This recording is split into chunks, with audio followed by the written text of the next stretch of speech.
J. Krishnamurti was born in South India and educated in England. For the past 40 years, he has been speaking in the United States, Europe, India, Australia, and other parts of the world. From the outset of his life's work, he repudiated all connections with organized religions and ideologies, and said that his only concern was to set men absolutely, unconditionally free. He is the author of many books, among them The Awakening of Intelligence, The Urgency of Change, Freedom from the Known, and Flight of the Eagle. In dialogue with Krishnamurti is the Reverend Eugene J. Schallert of the Society of Jesuits, the director of the Center for Sociological Research at the University of San Francisco, where Father Schallert is an associate professor of sociology. I think we should perhaps start by exploring with each other the discovery of that which is most real in the world in which we live, and how we learn to see that which is most real. So would you consider that to see very clearly the whole complex human problem, not only politically, religiously, socially, but also the inward morality, a sense of otherness, if you can use that word, mustn't one have total freedom? Yes, I don't see how one can possibly explore anything of relevance to the world in which we live in the absence of a recognition or an awareness of his own inner freedom. I think that somehow or other to feel that we are limited or somehow or other constricted in our approach to social, economic, or political, moral problems, particularly, or religious problems, that we can explore these from some other base than the real base, which is the base of being free. So, but most religions and most cultures, whether Asiatic, India, or Europe and therefore America, they condition the mind a great deal. And you notice it as one travels around, how in each country, in each culture, they have taken tremendous pain to shape the mind. I suppose this is the function of culture, to shape the mind. I don't think it's a very effective function, but I think it's a function of culture to provide, in a sense, a buffer between the overwhelming dimensions of human existence, which then would transcend and encompass all existence, and which becomes an overwhelming sort of experience for a person. I think that cultures do, in a sense, soften or attempt to make culture manageable or doable in some way or another. Yes, but I was thinking really, when one considers how the world is divided politically, religiously, socially, morally, and especially in the religious field, which should be the unifying factor of all cultures. There one sees how religions have separated man. Yes, the and even Catholic, the Protestant, the Hindu, the Muslim, and they all say we're all seeking one thing. Yes, and even with the framework of within the framework of any given religion, there's a great tendency for people to divide one subgroup against another subgroup, and this seems to be indigenous to... No, therefore, freedom is this, the negation of being conditioned by any culture, by any religious division or political division. I would think in some sense that ultimate freedom is the negation of such a condition. I think the struggle for freedom is precisely the attempt to break through or undercut or get at that which underlies these various conditioning processes. I think the conditioning processes themselves go on, and that in each human being, or in each flower, or in each animal, and the task in the pursuit of freedom is precisely to break through somehow or other to that which is in some sense ultimately real. What we mean by conditioning? Well, conditioning in cultures throughout history and across space is quite varied, as you know. Conditioning, for example, in the Western world of today, has been achieved primarily through the process of the enlightenment of rational, logical processes, which I suppose are productive. Without rational processes, we wouldn't have television cameras to talk on. At the same time, with television cameras, we may not see anything. And so I suspect that what we're dealing with in our world as a primary conditioning agency is the whole world of the kinds of thoughts or categories or concepts or constructs, I call them fantasies, that people deal with and somehow or other think are real. Yes, sir, but don't these conditionings separate man?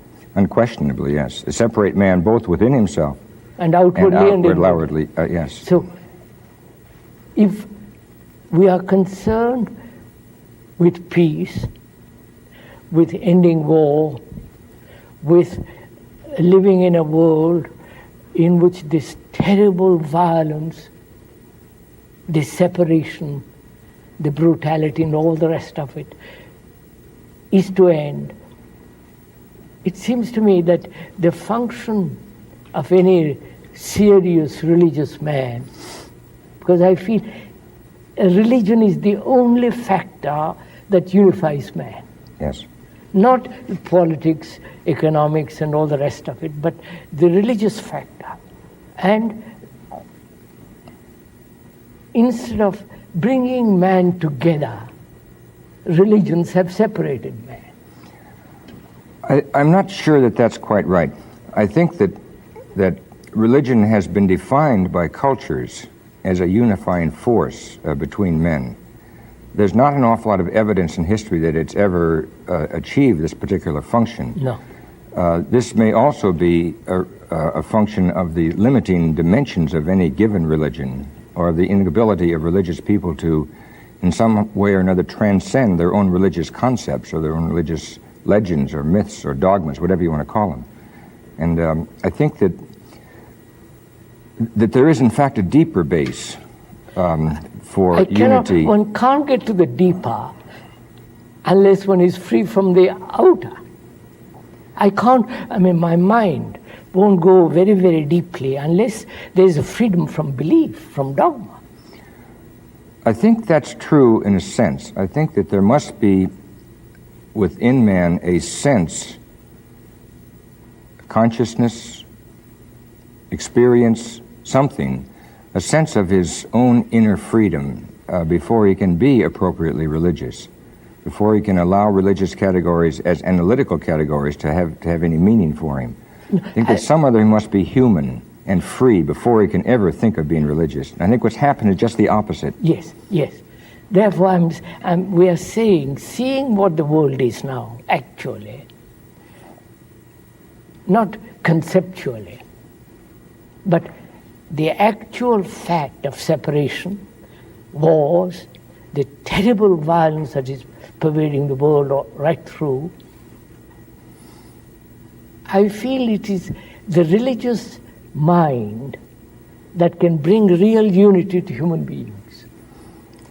I would say rather it's the human mind or the seeing mind that may be susceptible to some exhilaration, if you will, not in the sense of stimulus, but some exhilaration relative to the phenomenon of being itself that can somehow or other bring people together or achieve an end to the conflicts that we experience. Could we approach it by asking, what separates man? What divides human beings? I think ultimately madness. Meanness. Manness. What do you mean by that, manness?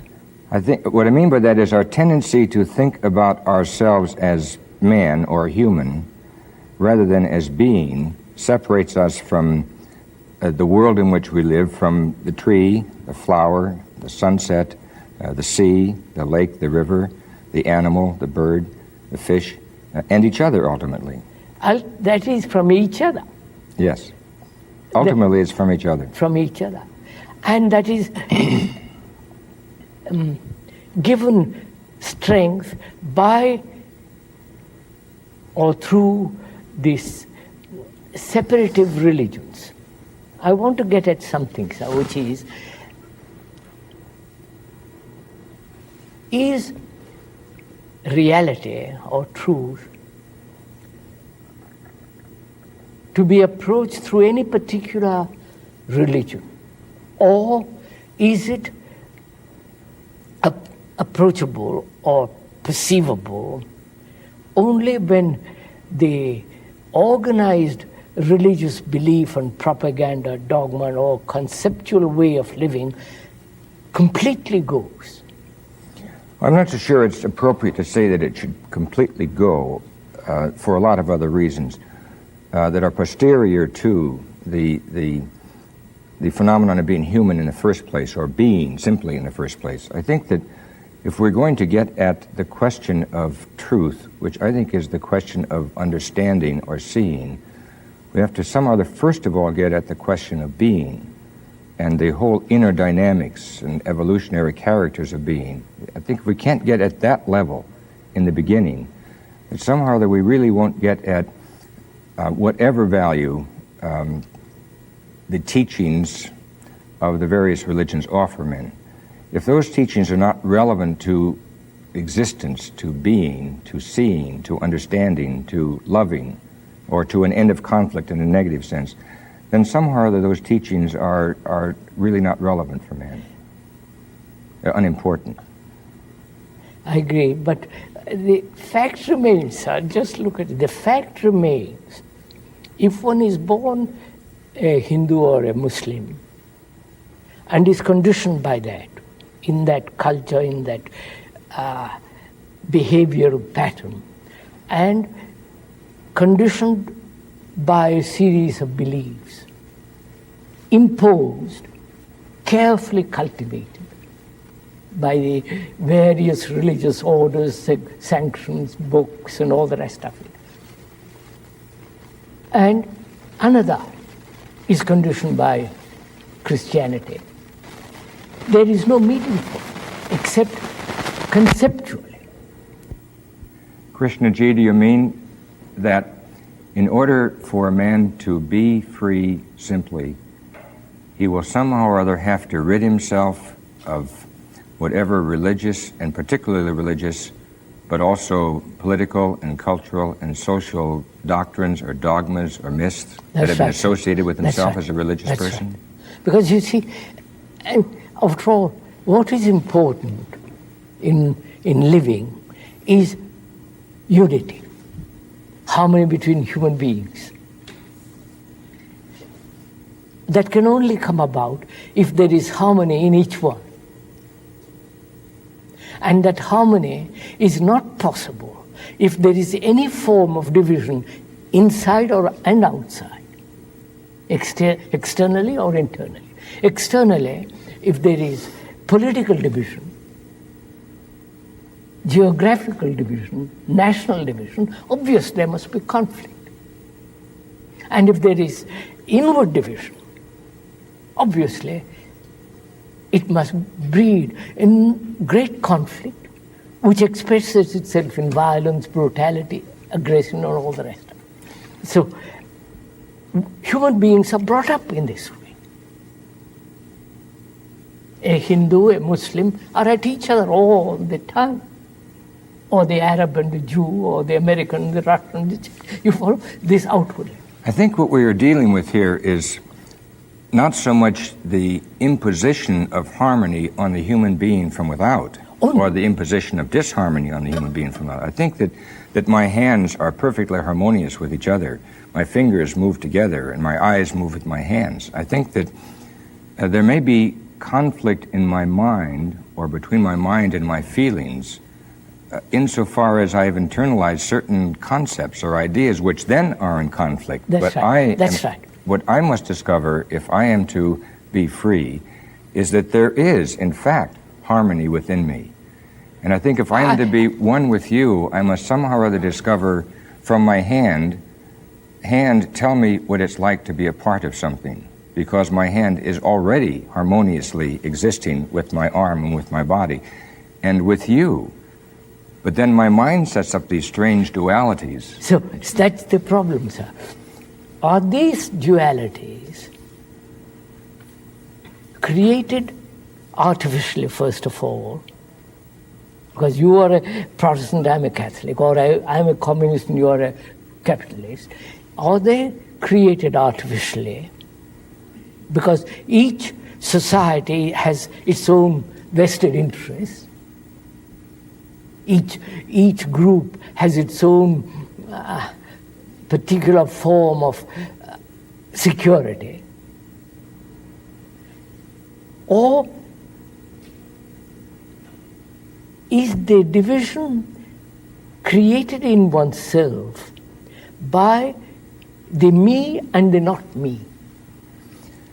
I think that what I mean? I understand what you mean. The me is my ego, my selfishness, my ambitions, greed, envy. And that excludes, separates you from entering into that field.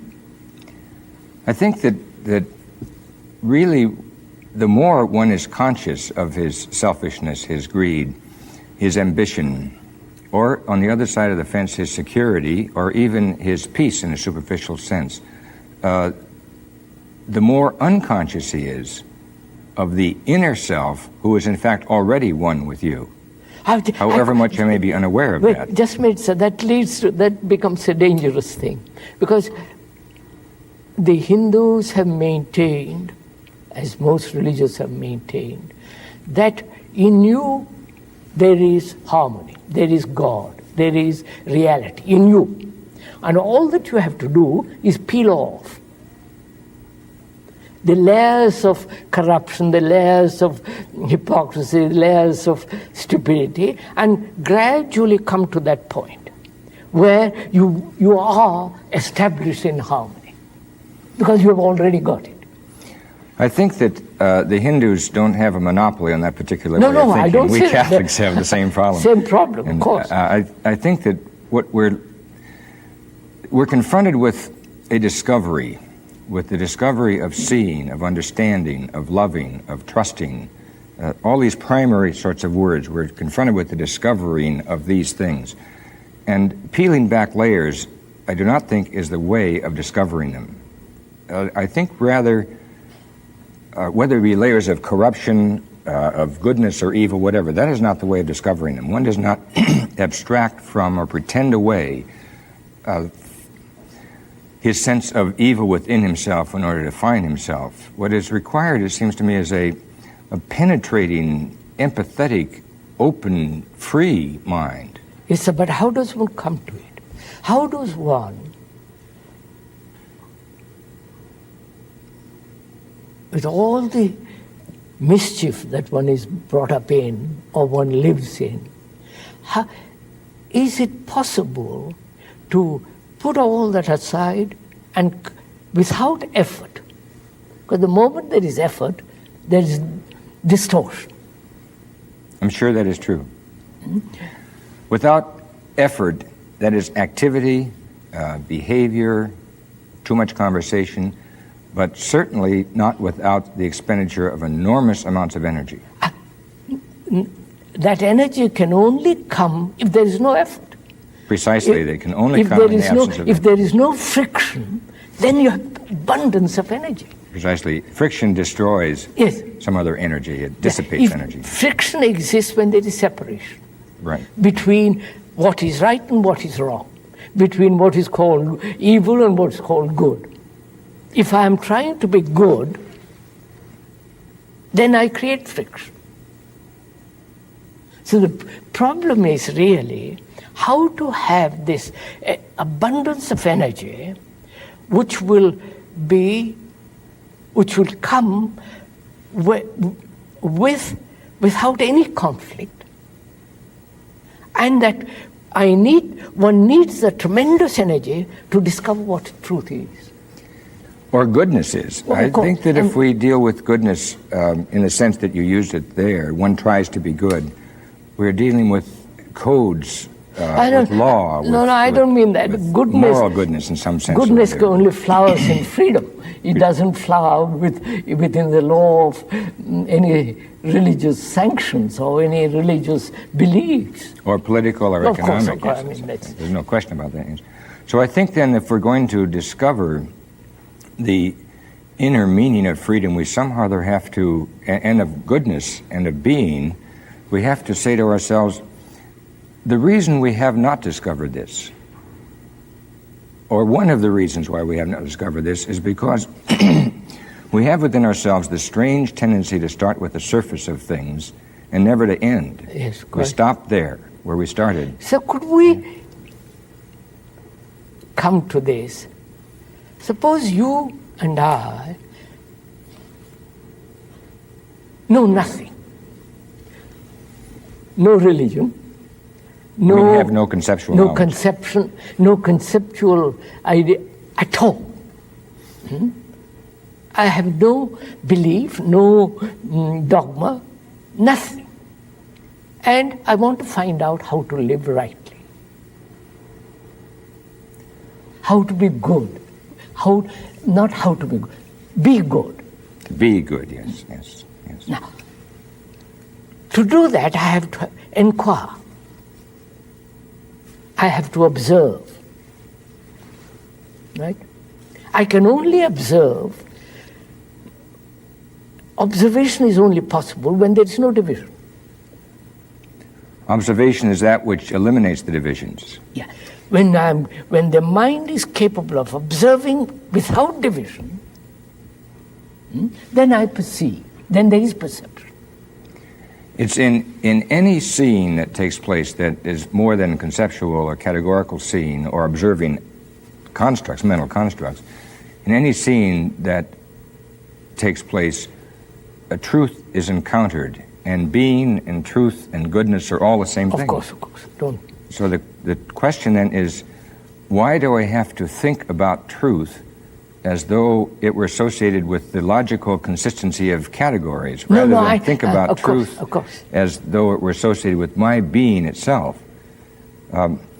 If I have to somehow or other always partialize my world, we spoke of the dualities, to think of, as we frequently do or did in the Catholic religion, of the duality of body and soul. And good and evil, incarnate in one form or another. Yes. If we have to always think that way, then we shall never find obviously what it means to be good. To be good, yes. Or to be truthful, or to be at all. I think this is the problem, and as you suggested, there are so many centuries of cultural conditioning from all perspectives, that it's difficult. Well, human beings are brought up in this dualistic way of living. Yes, obviously.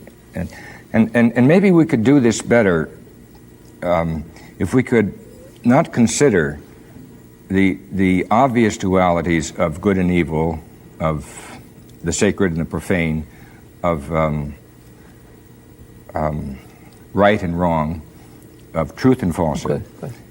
Wouldn't think any of these dualities, but could somehow or other come to grips with the duality that bedevils us the most, the duality of you and me, of man and woman. Yes, duality of me and you. Now, what is the root of that? What is the source of this division as me and you? We and they. Politically, you follow?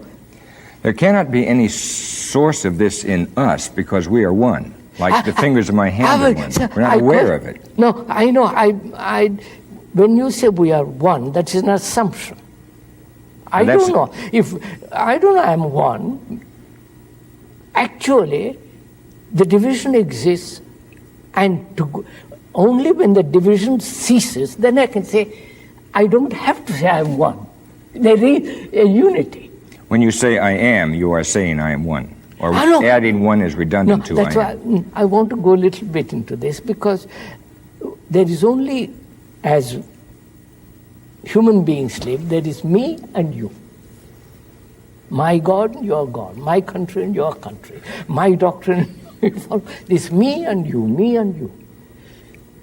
Now, the me is the conditioned entity. Yes.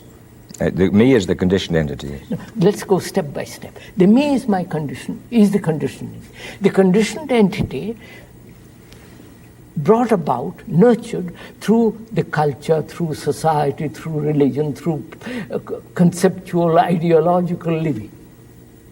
Me that is selfish, the me that gets angry, violent, me that says, I love you, I don't love you, all that's me. That me is the root of separation. Unquestionably. In fact, the very terminology you use betrays the substance of your idea. The word me is an objective pronoun. Once I have made of myself something out there to look at, I shall never see anything which is real, because I am not out there to look at.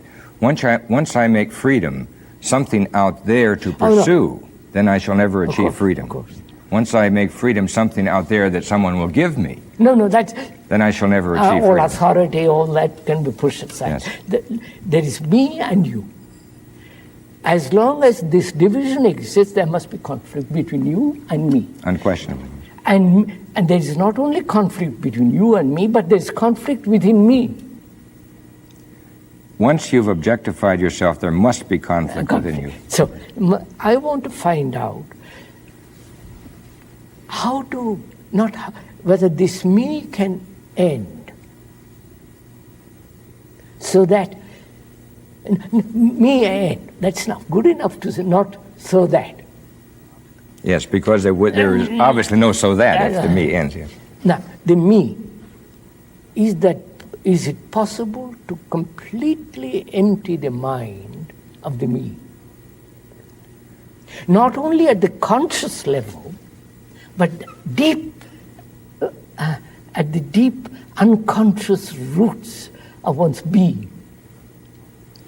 I think it's not only possible, but I think it's the price that we must pay for being, or being good, or being true, or being at all, living. Is the price to live? The price we must pay is to rid ourselves of meanness. Is there a process, a system, a method to end the me? No, I don't think there's a process or a method. Therefore, there is no process. It must be done instantly. Now, this we must be very clear. Must because be done. All the religions have maintained processes. Whole evolutionary system psychologically is a process. If you say, and to me that's a reality, that it cannot possibly be a process, which means a matter of time, degree, gradualness, then there is only one problem, which is to end it instantly. Yes, to destroy the monster at one step. Yes. Instantly. Yes. It's unquestionably what must be done. We must destroy meanness. No, destroy, I won't use the ending of the me, with all the accumulation, with all the experiences, what it has accumulated, consciously and unconsciously, can that whole content be thrown out? Not by effort, by me. If I say by me, I'll throw it out. It is still the me. Yes. Or if I throw it out by exertion of will, it is still the me. The me remains. It is not, clearly, in my mind, it is not an act or an activity of the mind, nor an activity of the will, nor an activity of the feelings, nor an activity of the body, which will help me to see me. Pardon me. No. will help me to see. See, yeah. And since we in this world are so wrapped up with doing, with having, with acting, we really don't understand reflectively and profoundly what takes place before we act or before we possess. And I think that it's incumbent upon us to reflect backwards and see that there is seeing before seeing takes place, in the two senses of the word seeing. Just as there is loving before one becomes aware of loving. And certainly just as there is being before one becomes aware of being. Yes, sir, but it's the question of reflecting backwards, inwardly, deeply enough. Now, just a minute, sir, that's the difficulty, because the me is at a conscious level and then at the deeper levels of consciousness. Mm-hmm. Can the conscious mind examine the unconscious me and expose it? Or the content of consciousness is the me? No, the self transcends the content of consciousness, but the me may well be the content of consciousness. But the me is not the I. The me is not the self. Wait. I include in the me the self, the ego, the whole conceptual ideation about myself, the higher self, the lower self, the soul, the body. All that is the content of my consciousness, which makes the I, which makes the ego, which is the me. It certainly makes the me, yes. I unquestionably agree with that it makes that objective self that I can examine and analyze and look at, compare, that I can be violent with others about. It's explanatory, if you will, or the summation of the whole thing, which you put in the word me. It's explanatory of a history, of a whole multiplicity of present relationships, but it's still not getting at the reality. No. The reality cannot be got at, or it cannot flower, if the me is there. Whenever, as I said before, whenever I insist upon viewing you as me, then the reality cannot flower and freedom will not be. So, can the content of my consciousness, which is the me, which is my ego, myself, my ideations, my thoughts, my ambitions, my greeds, all that is the me. My nation, my desire for security, my desire for pleasure, my desire for sex, my desire for to do this and to that. All that is the content of my consciousness. As long as that content remains, there must be separation between you and me, between good and bad, and the whole division takes place. Now, we are saying the emptying of that content is not a process of time. Nor is it subject to methodology. Methodology. So, then what is one to do? Let's look at it. Let's take time a little bit over this, because it's quite important, because most people say you must practice, you must strive, you must make a tremendous effort, live discipline, control, suppress. I'm very familiar with all that. That's all out. Yes. That has not been helpful. Not at all. No. So, how is the content to be emptied with one stroke, as it were? I would say, and maybe we could pursue this together, the content cannot be emptied by a negative action of repudiation of the content. No, obviously. So we must not, that is a blind alley. Obviously. We must not approach it that way. By denying it, you are putting it under the carpet. I mean, it is like locking it up. Yes. It is still there. It's a pretense.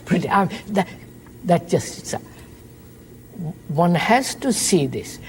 One has to be tremendously honest in this. Yes. Otherwise, one plays tricks upon oneself. Yes. One deceives oneself. I see clearly, logically, that the me is the mischief in the world. Well, I don't see that so logically as simply intuitively. I mean, all right. It's not the result of a discursive act. No, of course it's not a dialectic. Analytical dialectic. You see it. You see a selfish human being, whether it's politically high or low, you see human beings selfish and how destructive they are. Now the question is, can this content be emptied so that the mind is really empty and active and therefore capable of perception?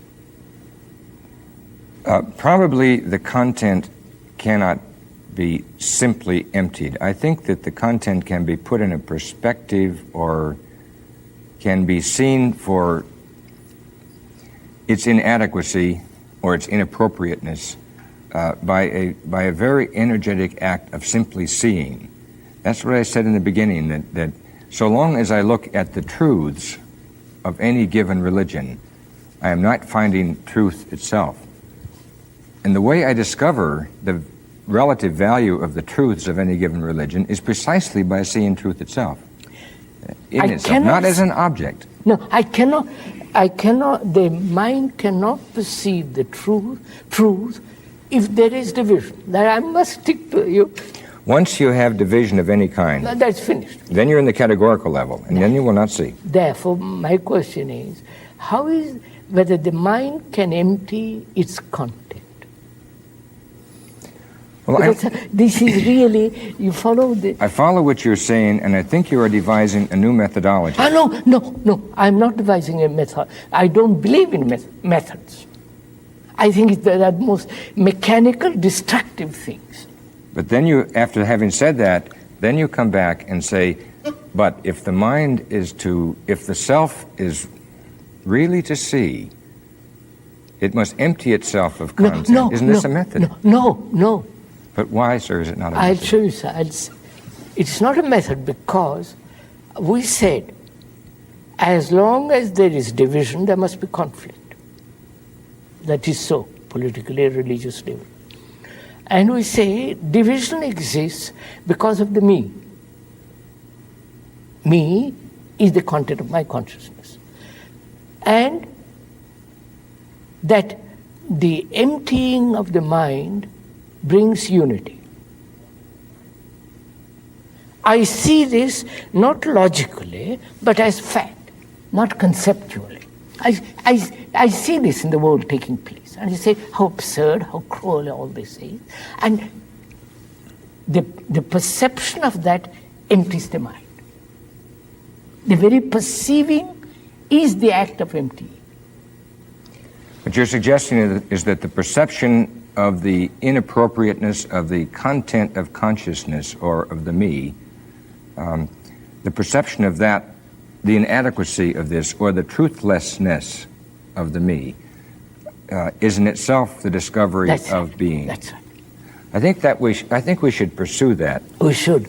Because I wonder if the perception is in fact that negative, or might in fact be very positive. No.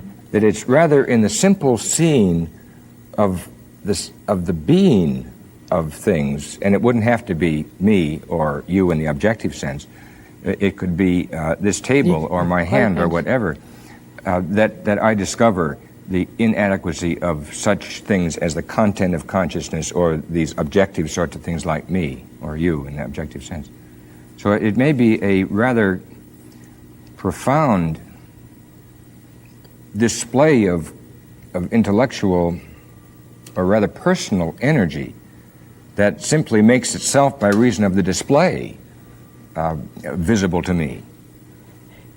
It's easy, it's dissipating, and at the same time it's easy to deal with concepts. We've agreed on that. It's easy to create concepts. We've agreed on that. It's easier, I maintain, to see simply. Of course. Prior to concepts. Seeing. Just simply seeing. So, there is no perception if that perception is through an image. There's no perception if the perception is through an image. I think that is very true. Now, the mind has images. The mind is bedeviled with images. I just said. It has images. I have an image of you and you have an image of me. These images are built through contact, through relationship, through you are saying this, you are hurting me, and it's built. It is there, which is memory. The brain cells themselves are the residue of memory, which is the image formation, right? Now, the question then is, memory, which is knowledge, is necessary to function. Technically, to walk home or drive home, I need memory. Therefore, memory has a place as knowledge. And knowledge as image has no place in relationship between human beings. I still think that we are avoiding the issue at hand, because I think what you have said relative to the question of memory is, as you have suggested, terribly important. But I don't think that memory or the repudiation of memory, like consciousness or the repudiation of the content of consciousness, is the solution to the problem.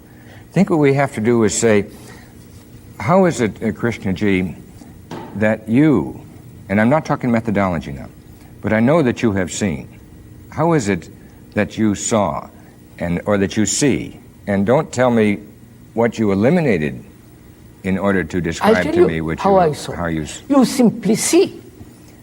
Yes, now suppose you wanted to say to someone who had no such experience, you simply see, because I say the same thing myself all the time. Well, you simply see.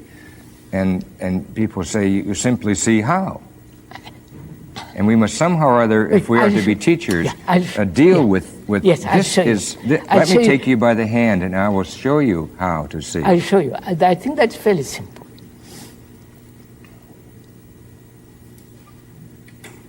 First of all, one has to see what the world is. See what is around you. See. Don't take sides. Yes. I think our terminology may get in the way here. Suppose rather than say one must start by seeing what the world is, we would start by saying one must see the world. Not concerned with natures or categories. No. See the world. Yeah, know what's. See the world. See the world. That's the same thing. See the world. Yes. See the world as it is. Don't translate it in terms of your concepts. Now again, could I say, see the world as it is ising? Yes, put it there. Does that help? We're trying to... See the world as it is. You cannot see the world as it is if you interpret it in your terminology, in your categories, in your temperament, in your prejudices. See it as it is. Violent, brutal, whatever it is. Or good or beautiful. Or whatever it is. Can you look at it that way? Which means, can you look at a tree without the image of the tree? Botanical and all the naming. Just look at the tree. And once you have discovered, and it's not easy in our world to discover, the simple experience of seeing the tree without thinking treeness, or its nature, or as you say, its botany and things of that kind, then what would you suggest is the next step in the pursuit of seeing? Then seeing myself as I am. Underneath the content of your consciousness. Seeing all, not underneath, I haven't begun yet. I see what I am. Therefore, self-knowing. There must be an observation of myself as I am, without saying how terrible, how ugly, how beautiful, how sentimental, just to be aware all the movement of myself.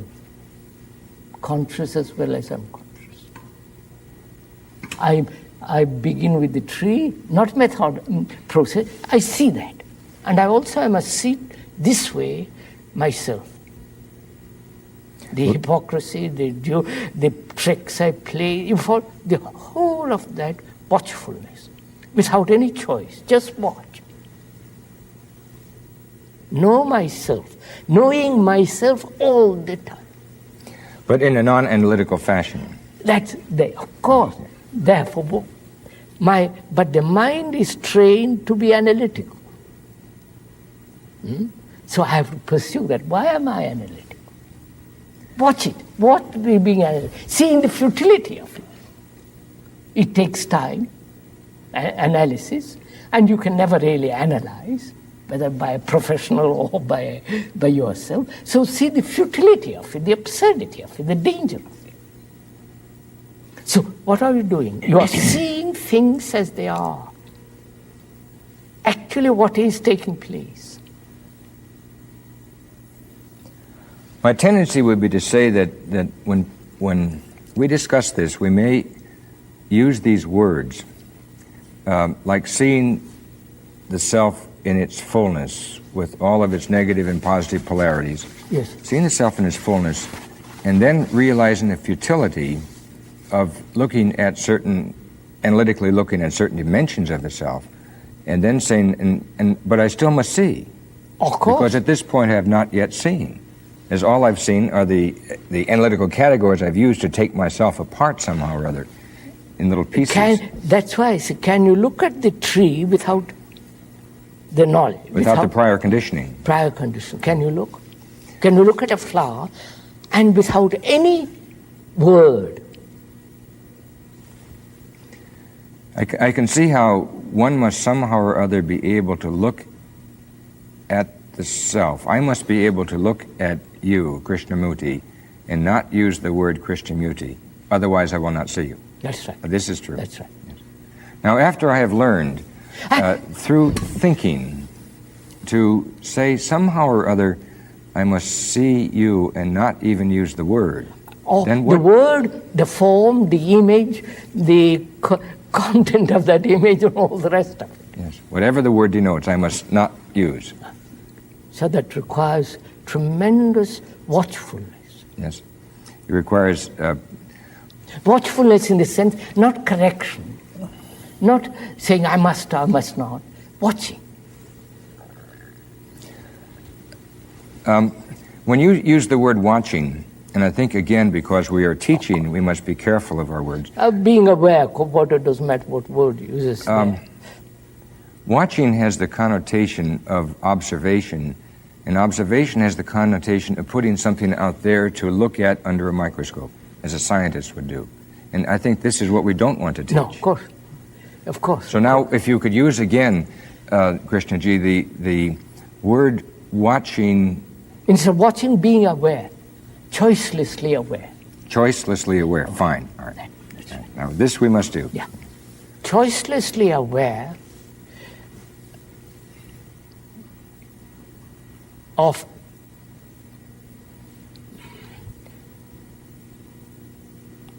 this dualistic, analytical, conceptual way of living. Be aware of it. Don't correct it. Don't say this is right, this. Be aware of it. And we are aware of this so intensely when there is a crisis. I think we have another problem that precedes this one by an inch. And I think the other problem is, what kinds of questions can I ask myself in order to be aware of you and not use the categories, or to be aware of the fact that in being aware of you, I am using the categories and the stereotypes and all these other funny images that I use all the time? Is there some way in which I can address myself to you using certain kinds of words, not ideas, words that don't relate to ideas at all. See, using certain kind of words that don't relate to ideas, that somehow that will teach me, or teach you, or teach whomsoever, that there is something more important or more significance in you than your name, or your nature, or your content, or your consciousness, or your good, or your evil. What words would you use if you were to teach a young person or an old person, because we all have the problem? What words would you use in order to make it understandable in a non-rational, or rather in a pre-rational way, that you are more than your name connotes? I would use that word, I think, be choicelessly aware. To be choicelessly aware. Because to choose, as we do, is one of our great conflicts. And we, for some strange reason, associate choice with freedom, which is the antithesis of freedom. It's absurd, yes. Of course. But now, so then to be freely aware. Yeah, freely, choicelessly. Not in the sense of choicelessness, freely aware, yes. Now, suppose that someone would want to say, but sir, I don't understand completely what you mean by choicelessly aware. Can you show me what you mean? First of all, choice implies duality. Choice implies duality, yes. But there is choice. I choose that carpet better than the other carpet. But there, at that level, it is choice must exist. But when there is an awareness of yourself, choice implies duality. Choice implies effort. Choice implies a highly developed consciousness of limitation. Yes, yes. Choice implies also conformity. And choice implies conformity. Yeah. It's cultural conditioning. Conformity. Conformity means imitation. Yes. Imitation means more conflict, trying to live up to something. So there must be an understanding of that word, not only verbally, but inwardly. The meaning of it, the significance of it. That is, I understand the full significance of choice. The entire choice. May I attempt to translate this now? Yes.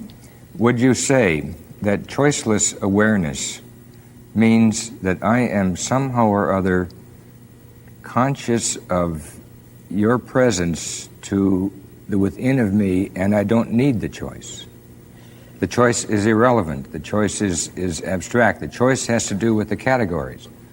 When I don't feel, having seen you, that I must choose you, or choose to like you, or choose to love you, that no choice is involved, then would you say I have choiceless awareness of you? Yes, but you see, sir, is there in love choice? I love. Is there choice? There is no choice in love. No, that's just it. Choice is a process of the intellect. I explain this as much as we can, discuss it, go into it. But I see the significance of it. Now, to be aware, what does that mean, to be aware? To be aware of things about you outwardly, and also to be aware inwardly, what's happening, your motives, your anxiety. To be aware, again, choicelessly. Watch, look, listen, so that you are watching without any movement of thought. The thought is the image. Thought is the word. To watch without thought coming and pushing you in any direction, just to watch. I think you used a better word before when you said aware. To be aware. Yes, sir. Because it's an act of existence rather than an act of the mind or the feelings or anything. So then I have to somehow or other become, eventually, and therefore be aware in a precognitive sense of your presence. Be aware. That's and this antecedes choice.